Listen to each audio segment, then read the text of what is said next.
Hello guys, welcome back to the day to day review. Prabhas అన్న next రాబోయే movies గురించి మాట్లాడుకున్నట్లయితే టాలీవుడ్ గానీ బాలీవుడ్ గానీ ఆఖరికి హాలీవుడ్ వాళ్ళు కూడా కుళ్ళుకుంటారు. అంత లైనప్ అయితే ఉంది. మహా అయితే ఒక స్టార్ హీరోకి ఒక 2-3 మూవీస్ అయితే లైనప్ లో ఉండొచ్చు, లేదా ఒక చిన్న హీరోకి అంటే ఒక యావరేజ్ హీరోకి మహా అయితే ఒక 4-5 ఉండొచ్చు. కానీ ప్రభాస్ అన్న ఇండియాలోనే నెంబర్ 1 హీరో అయ్యుండి 10 కంటే ఎక్కువ మూవీస్ లైనప్ లో పెట్టుకోవడం అంటే అది చిన్న విషయం కాదు, నిజంగా చాలా పెద్ద విషయం. ఇక్కడ మనం అర్థం చేసుకోవాల్సింది ఏంటంటే డైరెక్టర్స్ కానీ ప్రొడ్యూసర్ కానీ ప్రభాస్ మీద బడ్జెట్ పెడితే చాలు కలెక్షన్స్ అయితే వస్తాయి. ఈవెన్ సినిమా ఫ్లాప్ అయినా కానీ మన కలెక్షన్స్ అయితే మనకు ఉంటాయి అని ఒక నమ్మకం అయితే వాళ్ళకైతే క్రియేట్ అవుతుంది. సో ప్రతి ఒక్కరైతే ప్రభాస్ మీద ఇన్వెస్ట్మెంట్ చేస్తున్నారు. సో సినిమాలు కూడా లైనప్ కూడా పెరుగుతుంది. సో ఈ వీడియోలో మనం ప్రభాస్ నుంచి నెక్స్ట్ రాబోతున్న లైనప్ గురించి అండ్ ఆ సినిమాస్ యొక్క డైరెక్టర్స్ గురించి, ఆ సినిమా ఏ జోనర్ లో ఉండొచ్చు, ప్రభాస్ అన్న క్యారెక్టర్ ఏమై ఉండొచ్చు, ఈ వీడియోలో క్లియర్ గా మాట్లాడుకుందాం. మెయిన్ టాపిక్ లోకి వెళ్లే ముందు ఒక స్మాల్ రిక్వెస్ట్ అండి, వీడియోని స్కిప్ చేయకుండా ఫుల్ గా చూడండి. మీరు ఏ సినిమా కోసం ఈగర్లీ వెయిట్ చేస్తున్నారో కామెంట్ చేసి, ఈ వీడియో నచ్చినట్టయితే ఒక లైక్ చేసి నా ఛానల్ సబ్స్క్రైబ్ చేసుకున్నాను కొంచెం ఎంకరేజ్ చేస్తారని మనస్ఫూర్తిగా కోరుకుంటున్నాను. ఇంకా లేట్ చేయకుండా మెయిన్ టాపిక్ లోకి వెళ్దాం. సో ఫస్ట్ వచ్చేసి రాజా సాబ్. ఈ మూవీకి డైరెక్టర్ వచ్చేసి మారుతి గారు అండ్ ఈ సినిమా హర్రర్ కామెడీ టైపు. ఈ సినిమాకి సంబంధించి గ్లిమ్స్ చూసాము, టీజర్ కూడా చూసాము, ఇంకా ట్రయల్ డ్రైవ్ రావాలి. ఈ సినిమా ఏప్రిల్ 10వ తారీఖున రిలీజ్ కాబోతుంది. ఈ సినిమాకి ఎంత కలెక్షన్స్ వచ్చే అవకాశం ఉందంటే ప్రభాస్ అన్నకి యావరేజ్ 350 కోట్ల నుంచి 400 కోట్లు ఈజీగా వస్తుంది. అది ఓన్లీ ప్రభాస్ అన్న అపీరియన్స్ కోసమే. అంటే ఇది హర్రర్ టైప్ కదా, హాలీవుడ్ వాళ్ళకి హర్రర్ కామెడీ అంటే చాలా ఇష్టం. వాళ్ళు చాలా ఎగ్జైటింగ్ గా చూస్తారు అండ్ తెలుగులో కూడా ఎక్కడైనా కానీ హర్రర్ అంటే కొంచెం ఎగ్జైటింగ్ గా చూస్తారు కాబట్టి. సో ఈ మూవీకి అయితే నా ప్రొడక్షన్ ప్రకారం 600 నుంచి 650 కోట్లు అయితే వచ్చే అవకాశం అయితే ఖచ్చితంగా ఉంటుంది. నెక్స్ట్ మూవీ వచ్చేసి స్పిరిట్. ఈ మూవీకి సందీప్ రెడ్డి వంగ గారు డైరెక్టర్ గా చేస్తున్నారు అండ్ ఈ మూవీలో ప్రభాస్ అన్న రోల్ వచ్చేసి ఒక సిన్సియర్ కాప్. సందీప్ రెడ్డి వంగ గారు ఒక క్యారెక్టర్ ని ఎంత డీప్ గా చూపిస్తారో, డీప్ ఎమోషన్స్ ఉంటాయి, వీటన్నిటిని చాలా క్లియర్ గా ప్రజెంట్ చేస్తారు. అండ్ ఈ సినిమాకి చాలా హైప్ కూడా ఉంది, ఎందుకంటే ఈ సినిమాలో రణ్వీర్ కపూర్ కూడా ఉన్నట్లు కన్ఫర్మ్ అయింది. రణ్వీర్ కపూర్ ఎవరంటే animal cinema hero and animal మూవీకి స్పిరిట్ మూవీకి డైరెక్టర్ ఒకళ్ళే. సో యానిమల్ మూవీకి స్పిరిట్ మూవీకి కనెక్షన్ ఖచ్చితంగా ఉండబోతుంది. అండ్ ఇంకో పెద్ద హైప్ ఏంటంటే ఈ మూవీలో ఒక విలన్ రోల్ గా కానీ, ఫ్రెండ్ రోల్ గా కానీ, ఒక గ్యాంగ్స్టర్ రోల్ లో కానీ ఏషియన్ కింగ్ డాన్ లీ కనిపిస్తాడు అని చెప్పేసి చాలా రూమర్స్ అయితే వినిపిస్తున్నాయి. ఇప్పటి వరకు అయితే రూమరే, అది ఎట్లాంటి అఫీషియల్ కన్ఫర్మేషన్ అయితే లేదు. కానీ కొన్ని చర్యలు చూస్తుంటే సోషల్ మీడియాలో అవి నిజం అవుతుందేమో అనిపిస్తుంది. రీసెంట్ గా డాన్ లీ గారు ప్రభాస్ అన్న ఫోటో ఇన్స్టాగ్రామ్ స్టోరీ పెట్టారు. సో ఇట్లాంటి కొన్ని జరుగుతూ ఉన్నాయి కాబట్టి సో సందీప్ రెడ్డి వంగ గారు అయితే ఆ డాన్ లీ క్యారెక్టర్ ని ఇంప్లిమెంట్ చేశారంటే నిజంగా ఈ సినిమాకి చాలా హైప్ అయితే క్రియేట్ అవుతుంది. ఇంక ఈ సినిమాకి ఎంత కలెక్షన్స్ వచ్చే అవకాశం ఉందంటే ఈజీగా 1500 కోట్లు అయితే ఖచ్చితంగా వస్తాయి. అక్కడ సందీప్ రెడ్డి వంగ గారు ఉన్నారు, ప్రభాస్ అన్న ఉంది. అది కాక సందీప్ రెడ్డి వంగ గారు స్టోరీ కానీ ఆయన టేకింగ్ అనేది చాలా బాగుంటుంది, చాలా కొత్తగా ఉంటుంది అండ్ చాలా డీప్ ఎమోషన్స్ ఉంటాయి కాబట్టి ప్రతి ఒక్కరు కనెక్ట్ అవుతారు ఆ సినిమాకి. సో ఈజీగా 1500 కోట్లు వచ్చే అవకాశం అయితే ఖచ్చితంగా ఉంటుంది. నెక్స్ట్ మూవీ వచ్చేసి ఫౌజీ. ఈ మూవీకి డైరెక్టర్ అనిల్ రావుపూడి కాదండి, ఆయన F2 డైరెక్టర్. ఈయన వేరు. ఈయన సినిమాలు మీకు తెలుసో తెలియదు, కృష్ణగాడి వీరప్రేమ గాథ అండ్ ఇంకొన్ని సినిమాలు ఉన్నాయి, మీకు డిస్ప్లే మీద ఇస్తాను. సో ఈయనైతే లవ్ స్టోరీలు తీస్తారు, ఆ లవ్ స్టోరీలు కొంచెం థ్రిల్లింగ్ గా ఉంటాయి. అండ్ ఈ ఫౌజీ మూవీ కూడా మిలిటరీ బ్యాక్గ్రౌండ్, ఆ యుద్ధం టైంలో జరిగే లవ్ స్టోరీ అంట.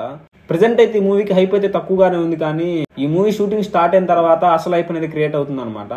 ఎంత హైప్ ఉన్నా లేకపోయినా ప్రభాస్ అన్నకి ఈజీగా 300 కోట్లు 350 కోట్ల కలెక్షన్ ఉంటుంది కాబట్టి అండ్ ఇంకా మిలిటరీ బ్యాక్గ్రౌండ్ ఇట్లాంటివన్నీ వేసుకుంటే ఈజీగా ఈ సినిమా కూడా 600 కోట్లు అయితే ఖచ్చితంగా వస్తాయి. నెక్స్ట్ మూవీ వచ్చేసి సలార్ 2 మూవీ గురించి మీకు మళ్ళీ చెప్పాల్సిన పనే లేదు.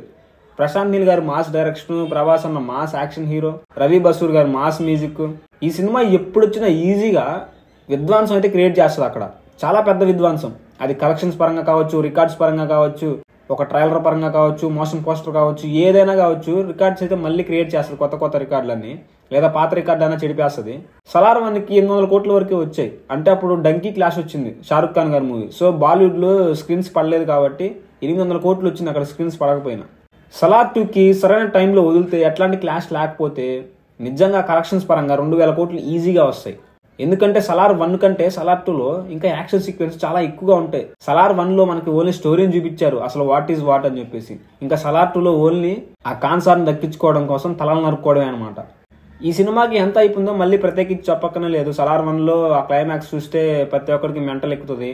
ఇంకసారి కత్తులతో నరుక్కోవడమే, మాటలు లేవు, చేతలు లేవు, చేతులు కట్టుకోవడాలు లేవు అన్నట్లే ఉంటది. సో ఈ సినిమాకి కలెక్షన్స్ కూడా భారీ ఎత్తున అయితే వస్తాయి. మళ్ళీ ప్రభాస్ అనే రికార్డులు మళ్ళీ ప్రభాస్ అనే చెరిపేసుకుని మళ్ళీ సెట్ చేసుకుంటాడు అనమాట. నెక్స్ట్ కల్కి 2 ఎప్పుడు వచ్చినా కానీ అప్పటి వరకు ఉన్న రికార్డులు, అది ప్రభాస్ అన్న రికార్డులు కావచ్చు, తెలుగు ఫిలిం ఇండస్ట్రీ రికార్డులు కావచ్చు, ఇండియా వైడ్ ఉన్న రికార్డులు మొత్తం కూడా పోతాయి. ఎందుకంటున్నానంటే బాహుబలి 1 వచ్చింది, బాహుబలి క్లైమాక్స్ చూసిన తర్వాత బాహుబలి 2కి హైప్ క్రియేట్ అయింది. KGF 1 వచ్చింది, KGF 1 లో క్లైమాక్స్ చూసిన తర్వాత KGF 2కి హైప్ వచ్చింది. పుష్ప 1 మూవీ క్లైమాక్స్ తర్వాత పుష్ప 2కి హైప్ వచ్చింది. కానీ కల్కి మూవీకి ఫస్ట్ పార్ట్ అదే. అట్లాంటి మూవీకి 1200 కోట్లు రావడం అంటే అది చిన్న విషయం కాదు. సో దానికి సీక్వెల్ వచ్చే కల్కి 2 మూవీకి ఎంత కలెక్షన్స్ వస్తాయో మీ ఇమాజినేషన్ కి వదిలేస్తున్నాయి. సో ఈ మూవీకి డైరెక్టర్ కూడా నాగేశ్వరన్ గారు ఇట్లాంటి వరల్డ్ క్రియేట్ చేస్తారని, ఇట్లాంటి విజువల్స్ ఉంటాయని అసలు ఎక్స్పెక్ట్ కూడా చేయలేదు తన నుంచి. కానీ అతని డైరెక్షన్, అతని మేకింగ్ అయితే చాలా యూనిక్ గా ఉంది, చాలా కొత్తగా అనిపించింది. ఇట్లాంటి సినిమా ఇంతవరకు మన ఇండియాలో ఎవరు తీయలేదు అన్న ఫీల్ అయితే వచ్చింది. సో ఈ సినిమా అయితే రికార్డులన్నీ చెడిపేస్తుంది. ఇప్పటిదాకా చెప్పిన మూవీస్ అన్ని స్టోరీస్ రెడీగా ఉన్నాయి, ఆల్రెడీ కొన్ని షూటింగ్స్ స్టార్ట్ అయినాయి, కొన్ని సీక్వెల్స్ ఉన్నాయి, ఇంకా రిలీజ్ కూడా రెడీగా ఉన్నాయి అన్న మూవీస్ గురించి చెప్పుకున్నాం. ఇప్పటి నుంచి సెట్స్ పైకి ఎక్కాల్సిన సినిమాల గురించి మాట్లాడుకుందాం. నెక్స్ట్ మూవీ వచ్చేసి బ్రహ్మరాక్షసుడు. ఈ మూవీకి డైరెక్టర్ వచ్చేసి ప్రశాంత్ వర్మ, అదే మన Hanuman movie director. Prashanth Varma cinematic universe కూడా క్రియేట్ అవుతుంది. దాంట్లో భాగంగానే బ్రహ్మరాక్షసుడు మూవీ కూడా ఉంది. ఈ సినిమాలో ప్రభాస్ అన్న వచ్చేసి నెగిటివ్ రోల్, అంటే విలన్. ప్రభాస్ అన్న లాంటి క్యారెక్టర్ ని నెగిటివ్ రోల్ లో చూపిస్తున్నారంటే చాలా మంది ఫ్యాన్స్ బాధపడతారేమో, కానీ అస్సలు బాధపడద్దు. ఎందుకంటే అక్కడ థానోస్ లాంటి క్యారెక్టర్ అయితే చూపిస్తారు. అవెంజర్స్ మూవీ చూస్తే మీకు అర్థమవుతుంది థానోస్ ఎంత పవర్ఫుల్. మార్వెల్ ఫ్యాన్స్ లో చాలా మంది థానోస్ కూడా ఫ్యాన్స్ ఉన్నారు, ఇంక్లూడింగ్ నేను కూడా థానోస్ కి చాలా పెద్ద ఫ్యాన్. ప్రశాంత్ వర్మ సినిమాటిక్ లో ఉన్న హీరోస్ అందరూ వచ్చి ప్రభాస్ అన్న మీద పడుతున్నారంటే ప్రభాస్ అన్న క్యారెక్టర్ ఏ రేంజ్ లో ఉంటుందో మీరే అర్థం చేసుకోవాలి. సో నేనైతే ప్రభాస్ అన్న నెగిటివ్ రోల్ లో చూడడం కోసం అయితే ఈగర్లీ వెయిట్ చేస్తున్నాను. మరి మీరేమనుకుంటున్నారో కామెంట్ చేయండి. నెక్స్ట్ మూవీ వచ్చేసి రావణం. ఈ రావణం మూవీ డైరెక్టర్ ఎవరంటే ప్రశాంత్ నీల్. దిల్ రాజు గారు దీనికి ప్రొడ్యూసర్. దిల్ రాజు గారు అయితే ఎప్పుడో కన్ఫర్మ్ చేశారు ప్రభాస్ అండ్ ప్రశాంత్ నీల్ కాంబినేషన్ లో రావణం మూవీ రాబోతుంది. కాకపోతే ఎప్పుడో చెప్పలేము, కానీ ఖచ్చితంగా వస్తుందని చెప్పేసి దిల్ రాజు గారు అయితే ఎప్పుడో చాలాల క్రితమే అనౌన్స్ అయితే చేశారు. ఈ సినిమా ఎట్లాంటి జోనర్, ప్రభాస్ అన్న క్యారెక్టర్ ఏందో తెలియదులే, కానీ ప్రశాంత్ నీల్ గారు డైరెక్షన్ లో ఆల్రెడీ ఒక ముద్ర వేసుకున్నారు. ఇంకా ప్రభాస్ అన్న ముద్ర గురించి చెప్పాల్సిన పనే లేదు. వీళ్ళిద్దరు కాంబినేషన్ లో ఇంకో మూవీ పడిందంటే అది కూడా సలార్ 2 తర్వాత, కల్కి 2 తర్వాత ఈ సినిమా వస్తుంది. కాబట్టి ఇంకా మార్కెట్ అయితే చాలా పెద్ద రేంజ్ లో ఉంటది, హైప్ కూడా చాలా పెద్దగా క్రియేట్ అవుతుంది, కలెక్షన్ కూడా చాలా పెద్దగానే వస్తాయి. ఇంకా అన్ని పెద్దగానే, ఎందుకంటే అక్కడ ప్రభాస్ అన్న ప్రశాంత్ నీల్ కాబట్టి. సో ఈ మూవీ కూడా షూటింగ్ స్టార్ట్ అయిందంటే చాలు హైప్స్ అయితే క్రియేట్ అవుతూనే ఉంటాయి, చాలా భారీ ఎత్తున క్రియేట్ అవుతాయి. సో ఈ సినిమా కూడా కలెక్షన్స్ పరంగా చాలా ఎక్కువగానే వచ్చే అవకాశం ఉంటుంది. నెక్స్ట్ మూవీ వచ్చేసి మూవీ నేమ్ కన్ఫర్మ్ కాలేదులే, కానీ దీనికి డైరెక్టర్ వచ్చేసి లోకేష్ కనకరాజు. లోకేష్ కనకరాజు సినిమాటిక్ యూనివర్స్ LCUలో భాగంగా ఈ మూవీ అయితే రాబోతుంది. నాకెందుకు ఈ సినిమాలో ప్రభాస్ అన్న నెగిటివ్ రోల్ అనిపిస్తుంది, అంటే విలన్ గా ఎందుకు అనిపిస్తుంది అంటే ఇప్పటి వరకు హీరోలు ఉన్నారనమాట. ఢిల్లీ కావచ్చు, విక్రమ్ కావచ్చు, లియో కావచ్చు, అండ్ ఇప్పుడు బెంజ్ అని చెప్పేసి రాఘవ లారెన్స్ కూడా ఒక హీరోగా కనిపించబోతున్నారు LCUలోనే. సో ఇంతమంది హీరోలు ఉన్నారు. ఇంకా విలన్స్ ని ఎవరిని చూపించారంటే చిన్న విలన్ ను చూపించారు. ఆ విలన్ పైన రోలెక్స్ అంటే పెద్ద విలన్ చూపించారు. మరి రోలెక్స్ కంటే ఇంకా పెద్ద విలన్ చూపించాలంటే ఇంకా ప్రభాస్ అన్నకే సాధ్యం అది. అండ్ LCUలో లాస్ట్ మూవీ వచ్చేసి ప్రభాస్ అన్నతోనే కాబట్టి, అంటే లాస్ట్ మూవీలో ప్రభాస్ అన్నకి చిన్న అవకాశం ఇద్దాం అన్నట్లయితే ఉండదు. వీళ్ళందరికీ మూడై ఉంటేనే ఆ లాస్ట్ మూవీలో ఒక అపీరియన్స్ అయితే ఉంటుంది. కాబట్టి ప్రభాస్ అన్న నెగిటివ్ రోల్ అనిపిస్తుంది. LCUలో సినిమాలు చాలా బాగుంటాయి, కానీ కలెక్షన్స్ పరంగా తక్కువే ఉంటాయి. ఎందుకంటే చూస్తే అటు తమిళ వాళ్ళు చూస్తారు, లేకపోతే మన తెలుగు వాళ్ళు చూస్తారు. హిందీలో చాలా తక్కువగా ఉంటుంది. కలెక్షన్స్ బాగా రావాలంటే LCUకున్న ఒకే ఒక అడ్వాంటేజ్ వచ్చేసి ప్రభాస్ అన్న మార్కెట్ అయితే బేవచ్చం అనమాట. తెలుగు హిందీలో అయితే ప్రభాస్ అన్నకైతే చాలా పెద్ద మార్కెట్ ఉంది. సో LCUలో అప్పుడు దాకా వచ్చిన కలెక్షన్స్ అన్ని ఆ ఒక్క మూవీతో కూడా రావచ్చు. అందుకని ప్రభాస్ అన్న పెట్టే అవకాశం అయితే ఉంటుంది ఖచ్చితంగా. అండ్ ఈ సినిమా ఎప్పుడు వచ్చినా కానీ ఈజీగా 1500 కోట్లు అయితే కలెక్ట్ చేస్తుంది. ఎందుకంటే అప్పటికే కొంచెం హైప్ అయితే క్రియేట్ అవుతుంది LCUలో. రోలెక్స్ మూవీ వస్తుంది, ఖైదీ 2 వస్తుంది, విక్రమ్ 2 వస్తుంది. కాబట్టి సో కలెక్షన్స్ కూడా చాలా ఎక్కువగా వచ్చే అవకాశం అయితే ఖచ్చితంగా ఉంటుంది. నెక్స్ట్ మూవీ వచ్చేసి, ఈ మూవీకి నేమ్ అఫీషియల్ గా కన్ఫర్మ్ కాలేదులే, కానీ ఈ మూవీకి డైరెక్టర్ వచ్చేసి సిద్ధార్థ్ ఆనంద్ ఎవరు అంటే టైగర్ కానీ, పఠాన్ కానీ, వార్ 2 వీటన్నిటికీ డైరెక్టర్ వచ్చేసి సిద్ధార్థ్ ఆనంద్ అయితే స్పై యూనివర్స్ అయితే క్రియేట్ చేస్తున్నారు. ఈ యూనివర్స్ లో ప్రతి ఒక్కరు రా ఏజెంట్ గానే ఉంటారు. సో ప్రభాస్ అన్న కూడా ఈ సినిమాలో రా ఏజెంట్ గానే చూపించే అవకాశం అయితే ఉంటుంది. ఈ సినిమాకి గతంలో ఒక పేరు కూడా అనౌన్స్ చేశారు అనమాట, ఫైటర్ అని చెప్పేసి. ఇంకా తర్వాత దాని పేరునే తీసుకోవడం మానేశారు. సో మూవీ నేమ్ మార్చే అవకాశం ఖచ్చితంగా ఉంటుంది. అండ్ ఈ మూవీలో ప్రభాస్ అన్న రుతిక్ రోషన్ కలిసి చేస్తారనేసి ఒక రూమర్ అయితే వచ్చింది. సో అదే గనక నిజమైతే అప్పటిదాకా ఉన్న రికార్డులన్నీ మళ్ళీ కొల్లగొడతారనమాట. రుతిక్ రోషన్ గారికి చాలా పెద్ద మార్కెట్ ఉంది, కాకపోతే ఆయన వినియోగించుకోరు అది. అండ్ ప్రభాస్ అన్న మార్కెట్ కూడా చాలా పెద్దది కాబట్టి వీళ్ళిద్దరు కాంబినేషన్ లో ఒక మూవీ పడిందంటే అప్పటి వరకు ఉన్న రికార్డులన్నీ పోతాయి అనమాట. ఇంకా నెక్స్ట్ వచ్చేసి అన్ని కలిపి చెప్పుకుందాం. ఏంటంటే రాజమౌళి గారితో ఒక సినిమా ఉంది, అదే బాహుబలి 3. ఈ సినిమా తీస్తారా అంటే తీసే అవకాశం 80% అయితే ఉంది. రాజమౌళి గారు తీద్దామన్నట్లు మాట్లాడారు. అండ్ రాజమౌళి గారి ఫాదర్ అంటే ఈ సినిమాకి రైటర్ ఆయన కూడా స్టోరీని రెడీ చేస్తున్నామని చెప్పారు. అండ్ కొన్నాళ్ళ క్రితం కూడా బాహుబలి 3కి సంబంధించి ఒక యానిమీ కూడా వచ్చింది. సో రాజమౌళి గారు ప్రభాస్ గారి కాంబినేషన్ లో అయితే ఇంకో మూవీ ఖచ్చితంగా వస్తుంది. అది బాహుబలి 3 అయ్యే అవకాశం కూడా ఖచ్చితంగా ఉంటది. కాబట్టి ఈ సినిమా ఎప్పుడు వచ్చినా గానీ చాలా పెద్ద కలెక్షన్స్ అయితే మళ్ళీ చూస్తాం మనం.